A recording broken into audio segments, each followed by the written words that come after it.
Hi friends, मैं doctor Mirza वक़ार bag, आपका paediatrician, आज रेबीज़ वैक्सीन के ऊपर अपना वीडियो लेके हाजिर हूँ। दोस्तों, मैंने एक साल पहले भी रेबीज़ के ऊपर अपना वीडियो बनाया था और उसको लेके अभी तक मेरे पास क्वेरीज आती हैं कि साहब मुझे गाय ने काट लिया है, मुझे चूहे ने काट लिया है, मुझे छछूंदर ने काट लिया है, तो इसके बाद मुझे रेबीज़ वैक्सीनेशन लेना चाहिए या नहीं लेना चाहिए। तो इसीलिए मैंने सोचा कि लोगों के जहनों में अभी भी कन्फ्यूजन है, तो मैं अपना एक वीडियो दोबारा बना के आप लोगों के सामने पेश करूं जिसमें जो कॉमनली आस्क्ड क्वेश्चंस है मैं कोशिश करूंगा कि उनके आंसर दूं और एक जनरल रेबीज़ के बारे में दोबारा उसमें मैं आपको बताना चाहूँगा।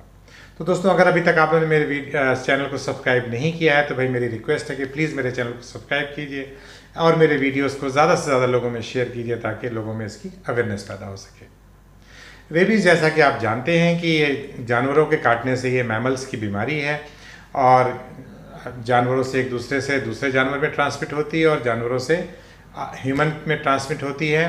ह्यूमन से ह्यूमन में भी ट्रांसमिट हो सकती है, बट इसके रिपोर्टेड केसेस बहुत रेयर हैं।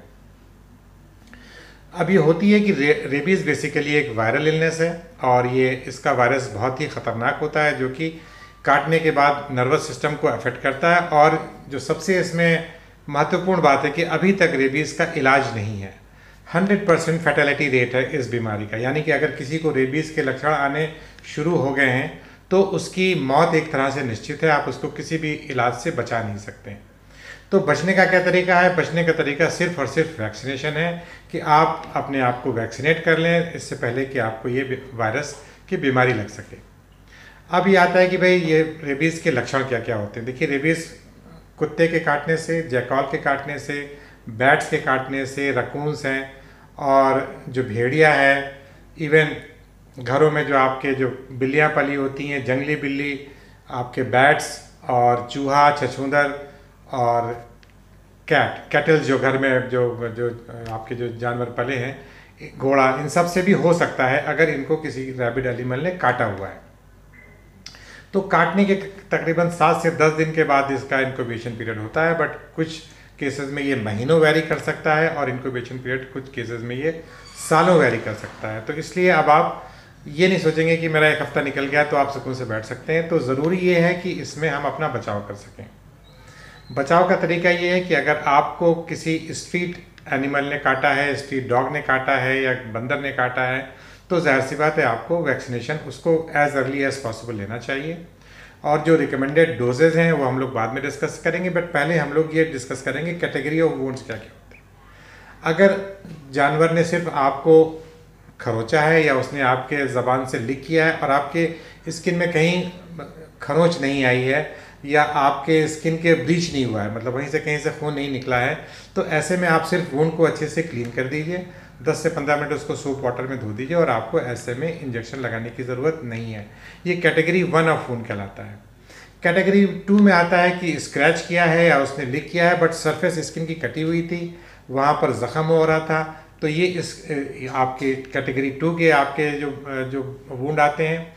इसमें आपको वुंड केयर भी करनी है। वुंड को कम से कम 15 मिनट तक सोप वाटर से धोना है तेज़ धारा में और उसके बाद आपको पोस्ट एक्सपोजर वैक्सीनेशन लेना है।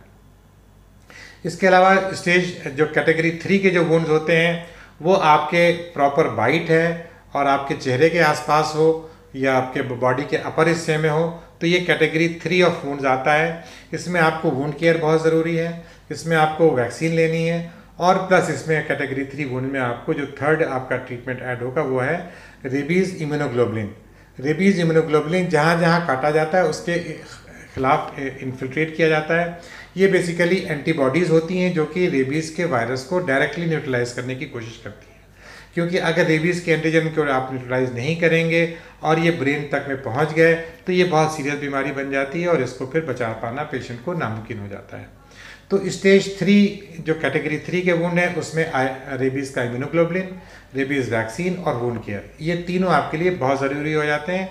और रेबीज़ के इम्यूनोग्लोबुलिन को आप डिले नहीं कर सकते, ये आप एज अर्ली एज पॉसिबल, ख़ासतौर पे जिस दिन आपको पहला शॉट डे 0 वाला जब आपको रेबीज़ का वैक्सीन लग रहा है उसी दिन आपको वुंड के इर्द गिर्द सारा आपको रेबीज़ का इम्यूनोग्लोबुलिन लगाना है।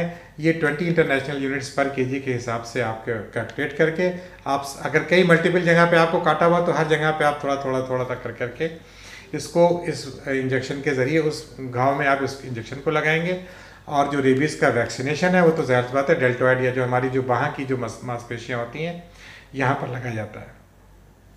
अब आता है सवाल कि भाई हमें इंजेक्शंस कितने लगाने चाहिए। बहुत से लोगों का सवाल आता है कि साहब हमने सुना है कि कोई एक सिंगल डोज का वैक्सीन आ गया, आप हमारा सिंगल डोज का वैक्सीन लगा दीजिए, और ये हमने सुना है कि अवेलेबल है। तो मैं आपको ये बता दूं कि सिंगल डोज का वैक्सीन कोई भी ऐसा अवेलेबल पूरी दुनिया में नहीं है जो कि लाइफ लॉन्ग इम्यूनिटी दे सके या जो आपको रेबीज से बचा सके। सिंगल डोज के वैक्सीन अवेलेबल हैं, बट वो बहुत शॉर्ट टर्म आपके शॉर्ट टर्म बेनिफिट के लिए होते हैं, तो इसलिए हम लोग उसको रूटीन में रिकमेंड नहीं करते हैं।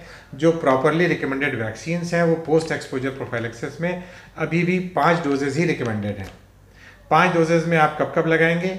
डे 0 मतलब जिस दिन पहला दिन आपका लगा, day 3, day 7, day 14 and day 28। 14 के बाद 21 और फिर 28, यानी कि 5 इंजेक्शन आपको लेने हैं।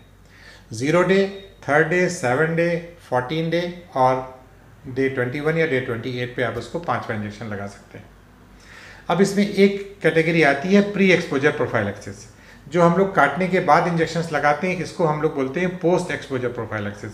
यानी कि आप ऑलरेडी रेबीज़ वायरस के या बाइट से आप एक्सपोज हो चुके हैं, अब आपका पोस्ट एक्सपोजर ये इंजेक्शन लगने वाला है। जो कुछ स्पेशल कैटेगरी ऑफ पीपल है, जैसे वेटनरी डॉक्टर्स हैं या जो लोग रेबीज़ की लैब में काम कर रहे हैं या जिन्होंने इवन घरों में पेट्स पाले हुए हैं, तो उनके लिए रिकमेंडेड है कि वो 3 डोजेज ऑफ रेबीज़ वैक्सीन पहले लगा लें, बजाय इसके कि वो एक्सपोज होने के बाद लगाएं। तो उसको बोलते हैं प्री एक्सपोजर प्रोफाइलेक्सिस। इसमें 3 डोजेज आती हैं, 0 डे, 3 डे और 7 डे या 14 डेज।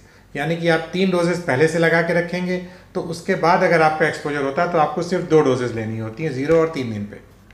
तो ये होता है प्री एक्सपोजर प्रोफाइलेक्सिस। इसलिए जिन लोगों ने अपने घर में पेट्स पाले हुए हैं, जो लोग वेटनरी डॉक्टर्स हैं, जो लोग रेबीज़ की लैब में काम कर रहे हैं, उन लोगों के लिए रिकमेंडेड है कि वो बाइट होने से पहले ही 3 डोजेस के लगा के रखें, और उसके बाद यदि एक्सपोजर होता है तो उनको सिर्फ 2 इंजेक्शंस लेने होंगे।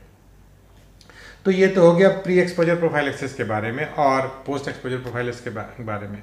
अब जो कॉमनली मेरे पास सवाल आ रहा है कि साहब मुझे 1 महीना हो गया है काटे हुए, आप बताइए मैंने उस वक्त नहीं लिया था, अभी मैंने आपका वीडियो देखा है तो मुझे डर लग रहा है कि मैं इस वैक्सीन को लूँ कि ना लूँ।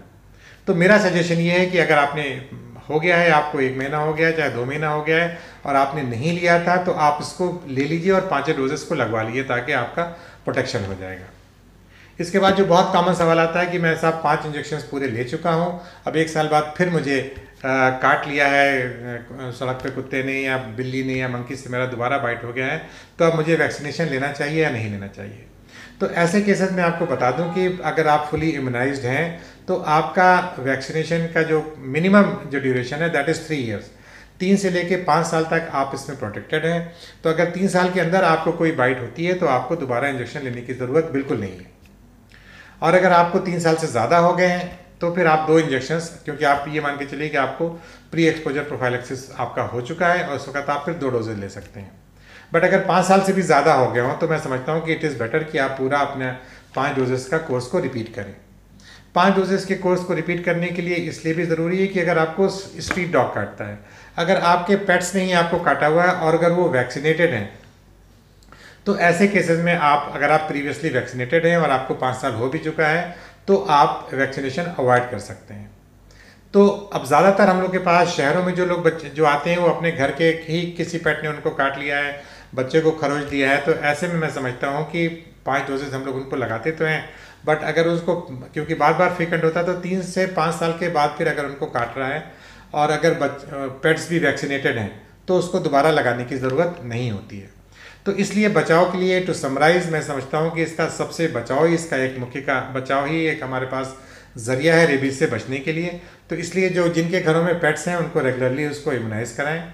जो स्ट्रीट डॉग्स हैं उनको भी गवर्नमेंट की जिम्मेदारी है कि स्ट्रीट डॉग्स में कम करें और उनको भी किसी तरह से उनको इम्यूनाइज़ कराएं और इसकी अवेलेबिलिटी को बढ़ाएं, क्योंकि अक्सर जहाँ पे गांव में, रूरल एरियाज़ में जहाँ पर कुत्ते और ये इस तरह के जानवर काट लेते हैं, वहाँ पर अवेलेबिलिटी नहीं है रेबीज़ वैक्सीन की।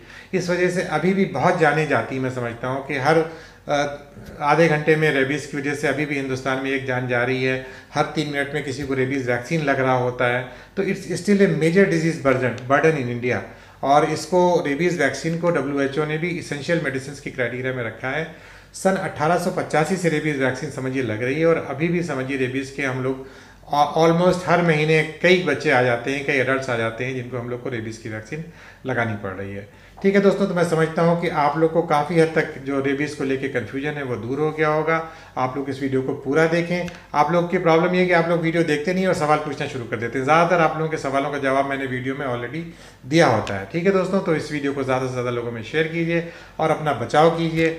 बचाव ही आपका एक इलाज, महत्वपूर्ण इलाज है। इसके अलावा हम पास रेबीज़ से बचने का और कोई तरीका नहीं है। Bye bye, take care, see you.